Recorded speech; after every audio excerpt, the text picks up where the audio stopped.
Hi friends, మా నెల్లూరు ఛానల్కి స్వాగతం. ఈరోజు కమ్మటి వాసనతో నోరూరించే కాకరకాయ వేపుడు కారం ఎలా చేయాలో తెలుసుకుందాం. ఈ కారాన్ని గాలి చొరని కంటైనర్లో ఉంచుకొని 15 రోజులు వాడుకోవచ్చు. చాలా సింపుల్ రెసిపీ.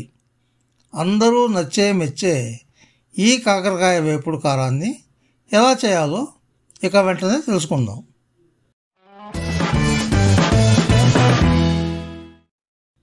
ఇందుకు కావలసినవి 1/4 కిలో కాకరకాయలు, 2 ఉల్లిపాయలు, 15 నుండి 20 వరకు ఎండుమిరపకాయలు, తగినంత ఉప్పు, చిటికెడు పసుపు, 1 స్పూను పచ్చిశనగపప్పు, 1 స్పూను మినప్పప్పు, ఆవాలు, జీలకర్ర, కరివేపాకులు, చిటికెడు ఇంగువ పొడి. ముందుగా కాకరకాయలు చిన్న చిన్న ముక్కలుగా కట్ చేసుకోవాలి. అలాగే ఉల్లిపాయలను కూడా కట్ చేసుకోవాలి.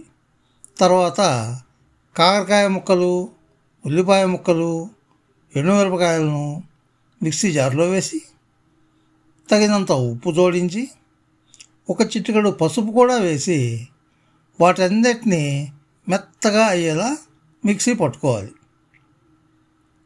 తర్వాత స్టవ్ మీద ఒక బాణలి పెట్టి అందులో 100 గ్రాములు నూనె వేసి స్టవ్ వెలిగించి నూనె కాగాక అందులో 1 స్పూను పచ్చిశనగపప్పు, 1 స్పూను మినపపప్పు, 1 స్పూను జీలకర్ర, 1/2 స్పూను ఆవాలు వేసి పోపు చిటపట్లాడాక అందులో కొన్ని కరివేపాకులు, చిటికెడు ఇంగువ పొడి వేసి తర్వాత మనం ముందు మిక్సీలో పట్టుకున్న కాకరకాయల కారాన్ని వేసి గరిటెతో బాగా కలపాలి.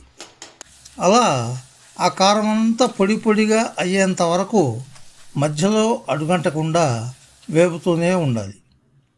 ఈ ప్రాసెస్కి 1 అరగంట పడుతుంది.